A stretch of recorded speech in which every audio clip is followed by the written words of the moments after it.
So I just came off of a 4-day fast yesterday.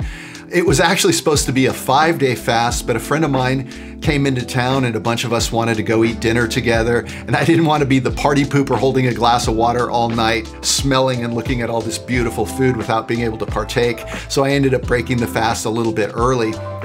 This fast is just the latest one that I've done. I've done many fasts of varying lengths over the past few months, kind of experimenting on myself and experimenting with this modality, trying to become the healthiest, fittest version of myself, which is a quest I'm in the midst of. And the results of fasting have been nothing short of transformative in my own life. So I thought it would be a great topic of discussion today. So let's talk about it.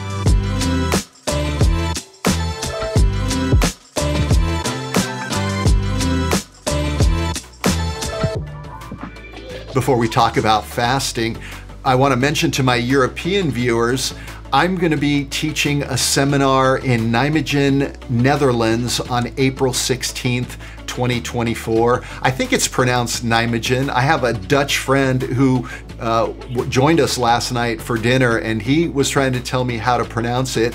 It's spelled Nijmegen. I think it's pronounced Nijmegen, but I had a couple tequilas, so I could maybe be remembering it incorrectly. But be that as it may, if you live nearby or even in one of the countries nearby, Germany, Belgium, Denmark, and so on, I would love to meet you and train with you. We're gonna have a great time. So for more information, I'll put the link on the screen or maybe down below. You can go to Energia Martial Arts and hook up with Tom Voorn, who runs that school. He's a great black belt and he's got a brand new facility that he's building. And that's always exciting to walk into a brand new jiu-jitsu school because it smells kind of like a new car. You get that smell with the new mats, and it's always exciting to be the first real event that he's hosting over there. And so I'm real proud to be part of that, and I look forward to seeing you there. Okay, why fasting? I'm convinced after adding fasting to my life that it's an important component in an overall strategy of health and longevity, and I think the data bears it out. In animal studies, we know that calorie restriction, caloric restricted diets increase longevity. I was looking at a rat study in which they compared 4 groups of rats. The first group, they restricted their caloric intake. They weren't, it wasn't starvation. It wasn't malnutrition. They were just very calorically restricted. And those rats lived longer than the group that was allowed to eat anything they wanted to. And here's where it gets interesting. They then took another group of rats and they were at a caloric restricted diet generally, but they added some fasts at regular intervals. And that group of rats lived even longer. And then they took another group of rats and they had them fasting at regular intervals, but eating anything they wanted in between. And those rats actually lived longer than every group except the group that was fasting and had a caloric restricted general diet. Those were the winners. They're the ones that lived the longest. And so that has incredible implications for us in terms of health and longevity. There's a guy named Victor Longo. He's a research scientist who runs, I forget what it's called. It's the Longevity Center, I think, at USC. And they do a lot of research. They run a lot of studies, real studies, placebo-controlled, double-blind studies. And they are convinced that fasting is a way to reverse a lot of different diseases, Alzheimer's and diabetes and many others. But here's where it gets interesting as well. What they did is they took a group of people and they tested their metabolic age. And so there's your actual age, let's say you're 40, but there's your metabolic age. How old are you metabolically? If you're really healthy, maybe your metabolic age is 35. If you're unhealthy, maybe your metabolic age is 50, even though you're physically 40 years old. And so what they did is they tested everyone's metabolic age, and then they put them on a fasting protocol for several months. And this is an interesting protocol in that it wasn't a full, what we call a water fast, where you're not eating anything whatsoever. You're just drinking water, maybe tea, maybe coffee, nothing with calories in it. and no food. This fast instead restricted them to 1,000 calories per day, less than, I think it was 20 grams of protein per day, just a small amount of food, maybe a couple meals a day, just a tiny amount of food. And they had them do this 5 days in a row, and then for 5 or 6 weeks eat normally, and then for another 5 days go on this almost fast. And they did that 3 times. After only 3 times doing this over the course of a few months, they found that the average participant in this study increased or decreased their metabolic age by 2.5 years. And this is amazing. If by fasting only 3 times you're able to add 2.5 years to your life, that has profound implications for the power of fasting. Imagine if you did this protocol every couple months the rest of your life, or if you added some real fasting to your life at regular intervals the rest of your life. And that's what I'm planning to do. And that's what I do already, because the benefits for me have been incredible. Now, the question is, what are the benefits to fasting? Well, during the first 24 hours of fasting, your body shifts into ketosis.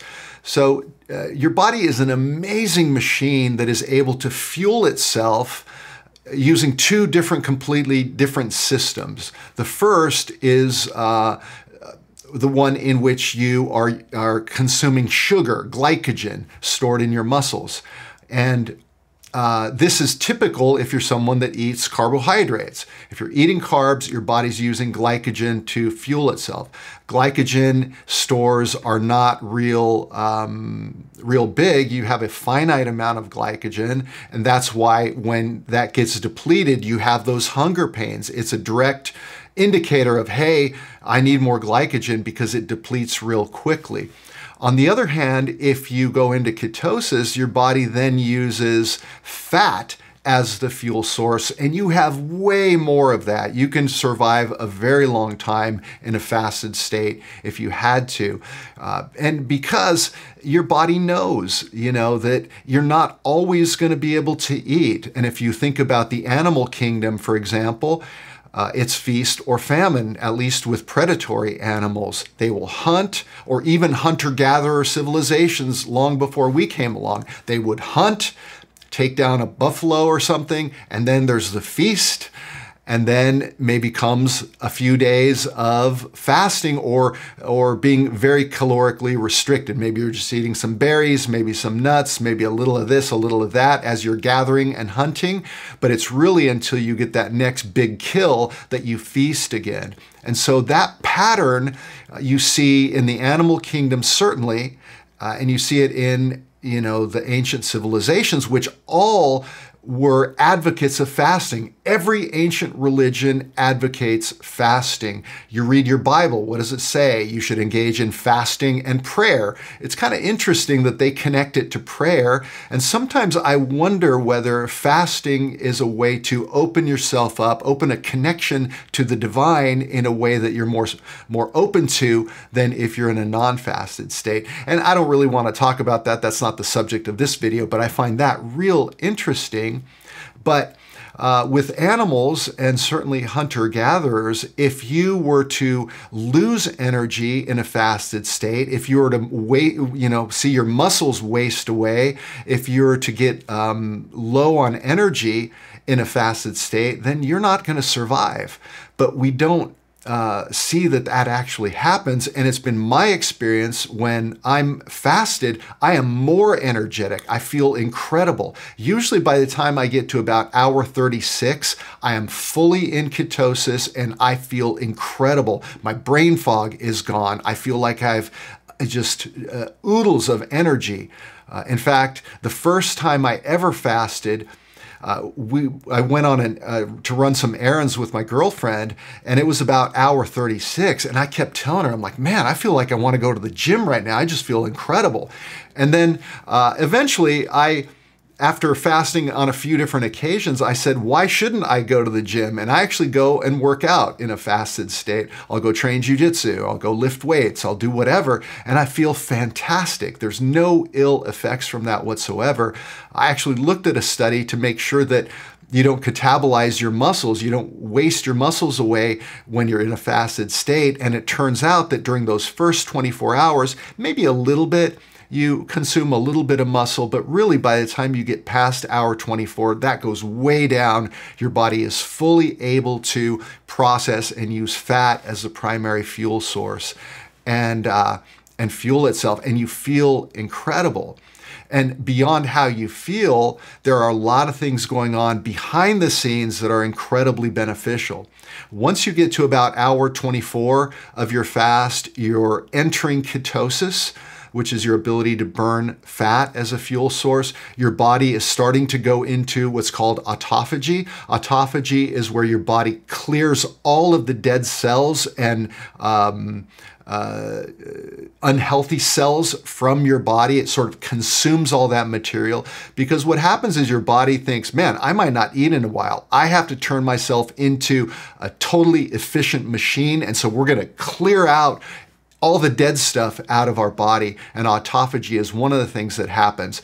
You also get a growth hormone increase, and that continues as you fast for longer periods of time. And that growth hormone definitely helps repair tissues.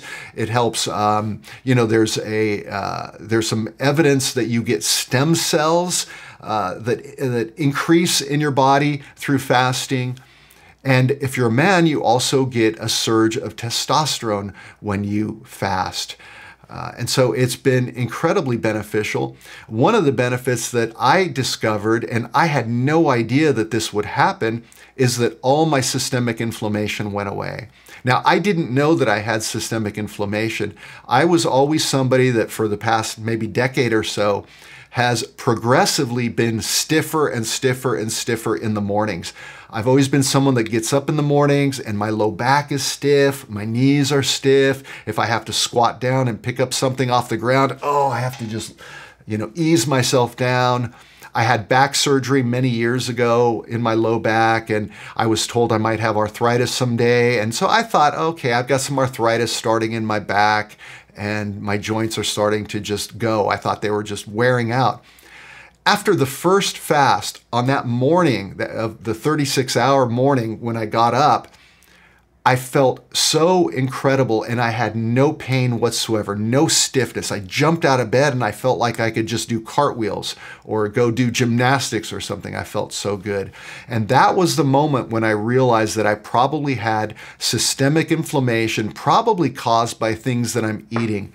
And that's a whole nother subject, because it turns out I do have a gene mutation. I've been tested. There's a whole bunch of other things that this has led to me to investigate, to figure out why I have systemic inflammation. And I experience it now on the days when I'm not fasting. Some mornings I'll wake up and I'm stiff, and I'll think, okay, what did I eat yesterday? What did I eat last night? Because whatever that is causing some systemic inflammation, and therefore I am very stiff. Whereas on the days when I fast, man, nothing hurts. I feel incredible. I feel alert. There's no brain fog. I feel great, really. And so those are some of the benefits of fasting. There are others. The microbiome in your gut improves because you clear all that food out of your system. It really is like a physiological reset. That's what it feels like to me, and that's why I think it's probably a key to longevity and a key to health. Now, how do I recommend you get into fasting?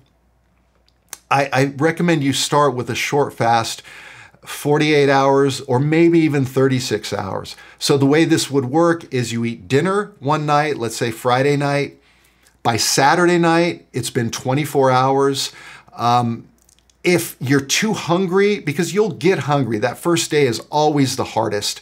We are so programmed and conditioned to eat at regular intervals, that there's a psychological component to this that you have to kind of break through, and a physical component. So you'll get to the 24-hour period. If you're too hungry and you feel really, you're not, you it's hard to go to bed hungry, then go ahead and eat an apple or eat a little charcuterie tray, maybe a few nuts, a little bit of cheese, and a little bit of ham. Just a little tiny bit of food to cut that hunger a little bit so that you can go to bed. And you say, does that break the fast? Well, technically it does, but it's such a small amount of food that I don't think it takes you fully out of ketosis into glycogen. And then by the next morning, you'll be fully in ketosis. You won't be hungry anymore. You'll feel great. And then go ahead and break the fast. When I break the fast, I always try to ease into it. I don't just eat a big meal. A lot of times I'll drink a big mug full of bone broth. I like beef bone broth. I'll just get organic bone broth. I'll make it real salty. I'll put some Celtic sea salt in it. And I do that as well, by the way. When I'm fasting, I make sure my electrolytes are on point. I drink a lot of water. I'll eat a little Celtic sea salt throughout the day to make sure my electrolytes are good. And I might drink tea, I might drink coffee, but generally on my water fast, I'm not eating any food. Other than on that first day, I might eat a little snack just to get myself over the hump. And then when I'm breaking the fast and I'm coming out of it, usually I'll have some bone broth, and then an hour later, I'll make some scrambled eggs and an avocado and kind of ease into it that way. Because it can actually be a little dangerous if you're engaged in a longer fast to eat a whole bunch of food right away. And so that's my recommendation. 24 to 36 hours is going to let you get some of those benefits, the autophagy, the cellular repair, the microbiome improvements, the growth hormone increase, the testosterone increase. I have stopped intermittent fasting. I used to be a big proponent of intermittent fasting, and for the last 15 years, I've been someone that intermittently fasted. What I've come to realize now that I'm doing real fast is that 16, 18-hour fasted window when you intermittently fast is not enough time to induce autophagy. It's not enough time to induce a growth hormone surge. It's not enough time to stimulate stem cell repair. It's not enough time to do all those positive things. Those really happen starting around hour 24 to 36 and continuing to increase to hour 48, maybe hour 72. And you just don't get that intermittently fasting. So these days, what I do is I do a real fast. At least once a week, I'll do a 36-hour fast, or if I want to do a longer fast, I'll do it every couple weeks. And then in between, I'll eat clean, but I will try to feast a little bit. Remember, it's feast and famine. You don't want to just have famine and more famine through fasting. But that said, what fasting tends to do is it recalibrates your relationship with food.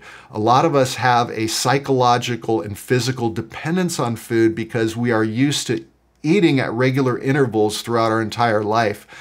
And it's amazing when you're fasted, it feels weird. You'll walk into the kitchen multiple times that day wondering, why am I even walking into the kitchen? There's nothing here for me, but it feels weird to not go into the kitchen and think about food and make yourself some food. So it has the tendency to kind of break that dependence. It changes your relationship with food a little bit, and it kind of helps you, helps you develop a better relationship with food, so that on your non-fasted day, sure, you're eating a lot, you're feasting, but you're keeping it clean, you're doing the right things, maybe occasionally cheating, and then you're adding fast to that. And also I want to point out that for a lot of people, weight loss is very, very difficult. Even for people that are fit, that are athletic, that aren't obese by any measure, but there are people that there's a point at which you simply can't lose any more weight. And that has always described me. I'm someone that if I clean up my diet, I can trim down, but usually there's 10, 15 pounds that I carry that no matter how little I eat, that 10, 15 pounds never really goes away. In fact, I got a phone call. Someone asked me to consult with them because they had been working with a nutritionist for a year or so, and eventually they couldn't lose any more weight, and the nutritionist wasn't able to help them, and they asked if I had any advice. And so we talked about how fasting is a way to break through that barrier and get yourself able to get into those fat stores that are very difficult to get to if you're not fasting. And I found that to be the case. I am right now the lightest I've been since I was 21. I'm basically at the weight I was when I was 20, 21. I fit into the same size clothes I did when I was a late teenager. And it feels incredible. It feels fantastic. I feel more mobile on the jiu-jitsu mat. I feel more energetic. I feel like the benefits of being lean far outweigh the benefits of being a little heavier, for sure. So if you're someone that wants to begin getting into it, do your own research. There's a lot of philosophies about fasting. I know somebody that fasts every other day. They eat one day, they fast the other day. And this dude is jacked. He's muscular. He's very fit. He just finds that it's an easy way of having fasting in his life in order to get the weight loss benefits at just regular intervals. That said, again, 24 hours is not enough time to get all of the benefits of fasting, so I don't do it that way. I'm a fan of making 36 hours be the minimum, and even a little bit longer at regular intervals. There are other people that recommend doing a 5-day fast twice a year. That seems to be a common protocol. And then there's the longo approach, where you are almost fasted for 5 days in a row, followed by normal eating for a few weeks, followed by a 5-day almost fast where you calorically restrict on those days. And those seem to have a real positive benefit. Those are kind of training wheel fasts, I think. That's a way to get into it. And maybe what I described, where you eat an apple or something on that first day, because the first day is always hard. It gets easier. It gets easier. And in fact, I think your body becomes very efficient at flipping between ketosis and glycogen, as needed. Certainly with me, it feels like on the days when I'm fasted, my body goes, okay, I see what we're doing today. Boom, then I'm in ketosis and it's totally fine. So it does get easier. But I would encourage you to do some research. Look at guys like Gary Brecka. A lot of this information that I've provided today, I got from Gary and other guys like him. He is the guy who changed Dana White's life. Dana White, the UFC president, you can go watch videos on his transformation. He went from being an unhealthy guy with the insurance, estimates were that he had 10 years left to live, and he was on 10 different medications, and now he's off all the medications and he looks incredible. So I'm a fan. And if you're someone that struggles with weight loss, I think fasting is a way to kind of gamify weight loss. A lot of people try to lose weight by counting calories, and it's a very slow, long process to lose any significant weight, and everybody fails on that. Instead, you need to gamify it and ask yourself, what is the fastest way to lose weight? Well, the fastest way is to stop eating. You stop eating for 2 months, you're going to lose 30 pounds, right? And I'm not saying to do that. I'm not saying to fast for 2 months. I'm simply saying that that's the fastest way to lose weight. So by adding some, limited fasting in between eating real clean, it has a tendency, at least it did with me, of really breaking through those kind of barriers of weight loss that a lot of people struggle with. So check it out, give it a try, and I hope you like content like this. And I'm curious to hear your thoughts. If you're someone that fasts, if you're someone that's been thinking about it, let me know what you think in the comments below, and I will talk to you guys next time.